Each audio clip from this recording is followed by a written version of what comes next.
नमः संस्कृताय विद्यार्थियों, मैं पूर्णिमा शर्मा आज कक्षा अष्टम की हिंदी प्रज्ञा पुस्तक के अनिवार्य संस्कृत खंड से नवमा पाठ 9 व्यवसायेषु संस्कृतम पाठ का अभ्यास कार्य और इसके शब्दार्थ लेकर प्रस्तुत हुई हूँ। प्रारंभ करते हैं इस पाठ के शब्दार्थ। गणक रूपेण ज्योतिषी के रूप में, लोकहिते समाज के कल्याण में, कर्म कांड निष्णान्तः कर्म कांड में पारंगत या कुशल, याज्ञिकः यज्ञ करने वाले, औषधि वनस्पति नाम वह वनस्पति जिससे औषधि का निर्माण होता है, विनीत वेशः, विनीत मतलब विनम्र, विनम्रता व्यक्त करने वाले वेश से युक्त, चत्वारः वेदाः, चार वेद, ऋक् यजु साम और अथर्व, यानी ऋग्वेद, यजुर्वेद, सामवेद और अथर्ववेद, ये चार वेद हैं। औषध विधाने, दवा का निर्माण करने में, निपुणः कुशल, रोग शमनाय, रोग के शमन या शांति, कुछ भी लिख सकते हो इन दोनों में से आप एक, शांति या शमन के लिए। अभ्यास है, पहला प्रश्न है उच्चारण करें।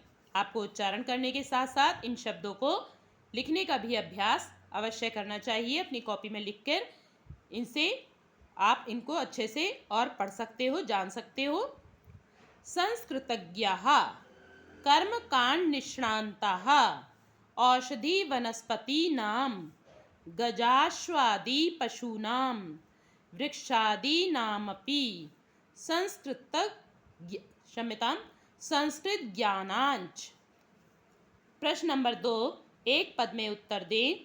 वेदानां नेत्रम किम अस्ति, वेदों का नेत्र क्या है? तो देखिए मैंने यहाँ पे एक पद में लिखे हुए हैं, यहाँ पे ज्योतिषम। दूसरा है वेदाः कति सन्ति, वेद कितने हैं? चत्वारः, जो अभी आपने शब्दार्थ में भी पढ़ा है। गणकः कीदृशो भवेत्, इसका उत्तर थोड़ा बड़ा है इसलिए मैंने आपके पाठ में यहाँ पर देखिए निशान लगाया है। गणकः कीदृश, तो दो का गा, ये है, देखिए लिखेंगे आप, प्रश्न से लिखेंगे गणकः, ठीक है। विनीत वेशः सत्यवक्ता शुचिः देश कालतः भवेत्, ये दो के गा का उत्तर है इस प्रश्न का। कम उपवेदम ज्ञात्वा जनाः कीदृशाः भवति, किस उपवेद को जानकर जनाः लोग व्यक्ति चिकित्सक होता है, तो आप लिखेंगे इसका उत्तर आयुर्वेदम। प्रश्न नंबर 3, मंजूषा से उचित पदों को चुनकर रिक्त स्थानों की पूर्ति करें। मैंने आपको कई बार बताया ये बॉक्स जो दिया हुआ होता है इसे मंजूषा कहते हैं। तो प्रारंभ करते हैं। मैंने यहाँ पे नंबर भी डाल दिए हैं, आप देख रहे हैं, और यहाँ पर लिख भी दिया है। याज्ञिकः यज्ञ हव्य रूपेण आहुति द्वारा मेघान उत्पादयन्ति। ज्योतिषम, यहाँ पे हम अर्थ नहीं बताएंगे क्योंकि वीडियो अधिक लंबी हो जाती है। अर्थात पाठ के अर्थ जिस वीडियो में हमने डाला हुआ है वहाँ से अर्थ जान लेंगे इन लाइनों का। यदि आपको फिर भी आवश्यकता लिखती है तो आप इसको कमेंट्स बॉक्स में लिखकर अपनी समस्या भेजिए। ज्योतिषम वेदानां नेत्रम वर्णितम अस्ति, देखिए दूसरे नंबर पर है नेत्रम, यहाँ खा नंबर डाल रखा है मैंने। बहुषु व्यवसायेषु संस्कृत ज्ञानां महती उपयोगिता अस्ति, ये देखिए उपयोगिता यहाँ पे गा नंबर है। आयुर्वेदस्य विद्वान चिकित्सकः भवति, सबसे लास्ट है, देखिए घा नंबर डाल रखा है चिकित्सका। अब प्रश्न नंबर 4, निम्न वाक्यों का संस्कृत में अनुवाद करें। आयुर्वेद एक उपवेद है, आयुर्वेदः एकः उपवेदः अस्ति। अब दूसरा है ज्योतिष शास्त्र से ग्रह नक्षत्रों के प्रभाव का ज्ञान होता है। तो देखिए यहाँ पर स्थान नहीं था इसीलिए हमने इसको अलग पेज पर यहाँ पर आपके लिए लिखा है। आंसर 4 का खा, ज्योतिष शास्त्रेण ग्रह नक्षत्राणां प्रभावस्य ज्ञानम भवति। और गा कौन सा है? देखिए यहाँ पढ़ लेते हैं। चिकित्सक को विनीत और कुशल होना चाहिए, तो इसका देखिए यहाँ पर लिखा हुआ है चिकित्सकम विनीतः कुशलः च भवेत्।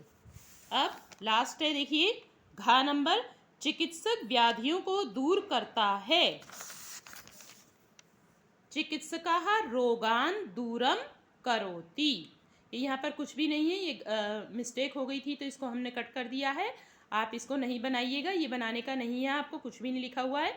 तो पूरा क्या है आंसर है, चिकित्सकाः रोगान दूरम करोति। ठीक है, अब आंसर नंबर 5। तो प्रश्न पढ़ लेते हैं पहले। नीचे दिए गए पदों से संस्कृत वाक्य बनाएं। तो देखिए यहाँ पे नीचे पद दिए हुए हैं, मेघई, कंदुकेन, पुष्पेण, वायुयानेन, जलयानेन, जलेन।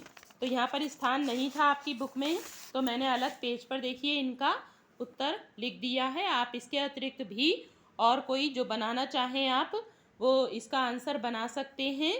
और जो जिन जिन शब्दों को लेकर, जैसे आप हिंदी में बनाते हैं वाक्य प्रयोग, ऐसे ही इसमें भी वाक्य प्रयोग हैं ये आपके।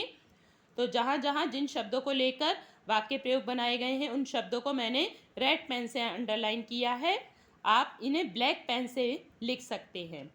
मेघई वृष्टिपातः भवति, यानी मेघों के द्वारा, बादलों के द्वारा वर्षा होती है। बालकाः कंदुकेन क्रीडन्ति, बालक गेंद से खेलते हैं। पुष्पेण सुगंधम लभति, फूल से सुगंध प्राप्त होती है। वायुयानेन आकाश मार्गे यात्रा भवति, वायुयान से यानी हवाई जहाज से आकाश मार्ग में यात्रा होती है। सह जलयानेन अगच्छत, वह जलयान से गया। जलेन अन्नानि भवन्ति, जल से अन्न होते हैं। देखिए जब सिंचाई होती है खेतों में तब उससे फसलें होती हैं। अब अगला प्रश्न है आपका, शिक्षण संकेत में विविध संस्कारों में शुभ कार्यों में काल गणना एवं चिकित्सा के क्षेत्र में संस्कृत ज्ञान के महत्व पर प्रकाश डालें। तो अभी आपने पाठ पूरा पढ़ा है और संस्कृत के विषय में आप और क्या सोचते हैं वो आप स्वयं विचार करके लिखें। और यदि आपको और जानकारी लेनी है तो कमेंट बॉक्स में लिखकर भेजें। प्रश्न नंबर 2, भारतीय मासों एवं तिथियों के नाम की जानकारी कराएं। तो भारतीय मास के अनुसार देखिए चैत्र का जो प्रथम नवरात्रा होता है चैत्र मास का, उससे भारतीय कैलेंडर के अनुसार नव वर्ष प्रारंभ होता है। ठीक है, तो चैत्र मास से लेकर आप आगे के मासों की जानकारी ले सकते हैं। और तिथियों की जो तिथियां होती हैं, जैसे एकादशी के नाम को आप जानते होंगे, द्वादशी जानते होंगे, प्रतिपदा को पड़वा कहते हैं। तो आदि जो ये भारतीय महीने और इनकी तिथियां हैं, इनकी जानकारी यदि आपको चाहिए तो आप कमेंट बॉक्स में लिखकर भेजें। आज के लिए इतना ही, धन्यवाद।